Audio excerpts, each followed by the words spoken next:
Once again, I'm convinced that reading through the Bible in a year is not a good thing. Because look how many weeks or days, I guess, should I say, that it took me just to give a cursory overview of the book of Ecclesiastes. So to rush through Proverbs or Ecclesiastes is just a terrible thing. You miss so many truths. You miss so many applications to life. And yet when you get into all of the begats and all of the trivial things, there too you can see that it's okay to read a little faster and perhaps not dig in as deep because there's not much to dig into. Nevertheless, we're in the chronological Bible, and we're going to wrap up Ecclesiastes faster than I really think that we should, but nevertheless, I think we need to get on with it. And so we're looking at chapter 9 today, and I particularly want you to pay particular attention to verse 9. Enjoy life with a woman you love. That is your reward in life. Well, I don't think there's much truer statement than that. If you have married correctly, and you have a woman that fears the Lord and tries to follow his commandments, that is a wonderful reward in life, and there can be great joy in that. I think it's also important that you look at verses 11 and following, where it says the race is not to the swift, the battle isn't to the professional warrior, bread is not always to the wise, wealth is not always to those that are doing what they should, and favor is not always to ability. Time and chance will overtake all of these things.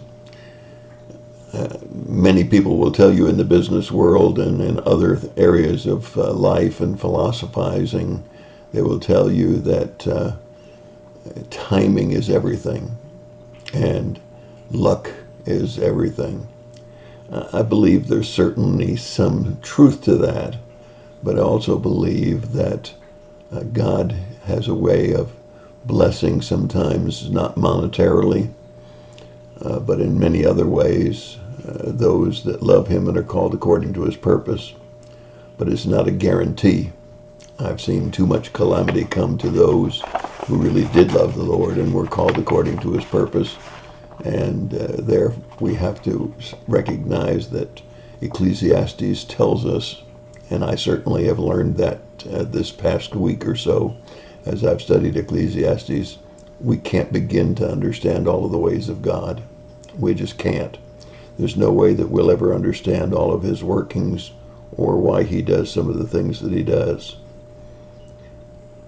And you'll see that clearly as you look at chapter 10, verse 5. But I got to retreat back to verse 9, chapter 9 rather, to verse 10, because it's something that a wise pastor told me many, many years ago. And that is that a dull axe causes you to exert more strength. And the way he expressed it is also found in Scripture even more clearly, and that is, there's no time lost sharpening an axe. I remember I was belly aching about the work that I was doing in seminary after work and on weekends, and the toll that it was taking on my life, and saying, why can't I just go into the ministry now? And he looked at me square in the eyes and he said, there's no time lost sharpening an axe.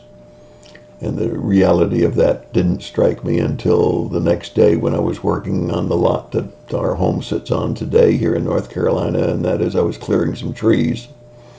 My chainsaw was dull. It took me all morning to cut one or two trees.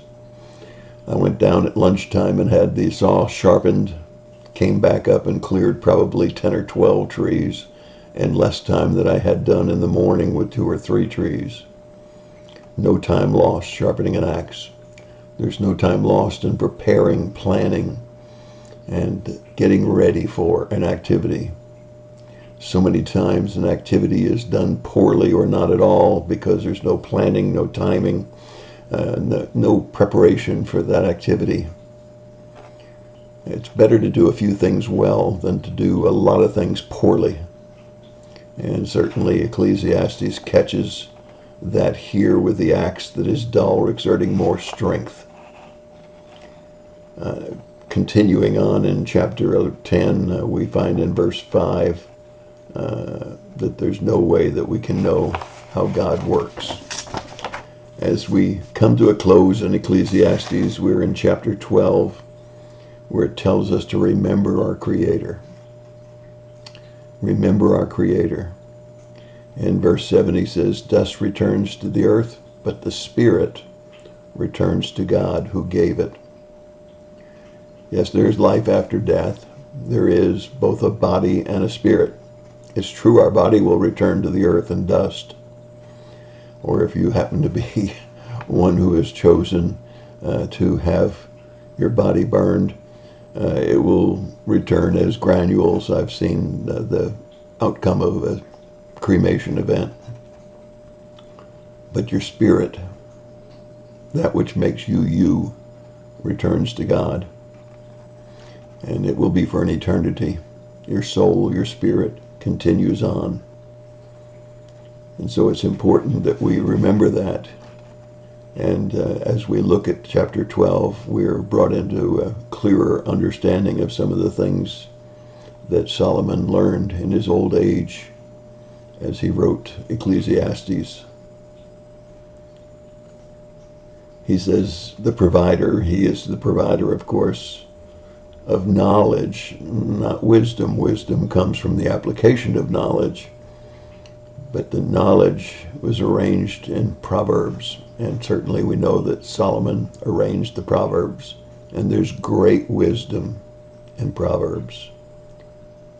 And he says those words are like well-driven nails. Now, I don't know about you, but I've done just enough home projects to know that if a nail misses its mark, if it doesn't connect with what you're trying to drive it into, both pieces of what you're trying to drive it into, it's a useless nail. If the nail is bent over, it's a useless nail.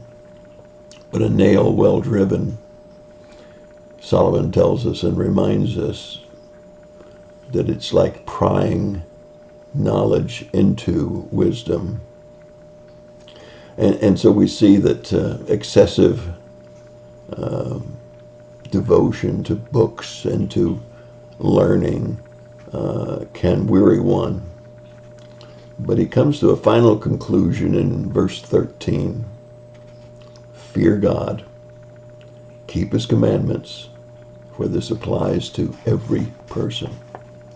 Now, he's said it several times during the book of Ecclesiastes, but certainly here in his last chapter, he wants us to not forget those very truths that we need to fear God. That doesn't mean to get over in a corner cowering and fearing what he might do to us.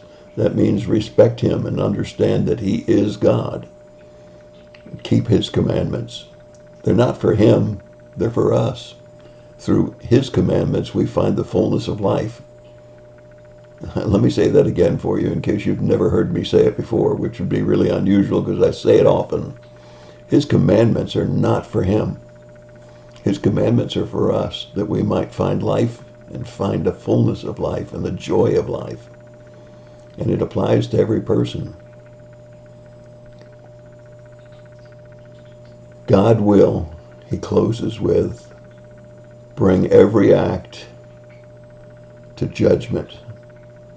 Hidden, revealed, good, or evil. He will bring every act to judgment. Make no mistake, God is not mocked. He knows exactly what's going on. We may not get to see the judgment. We may not recognize that the judgment will be made. But God will bring every act to judgment. Hidden, revealed, good or evil. He will, because he is God. And that's my thought for the day. God bless you.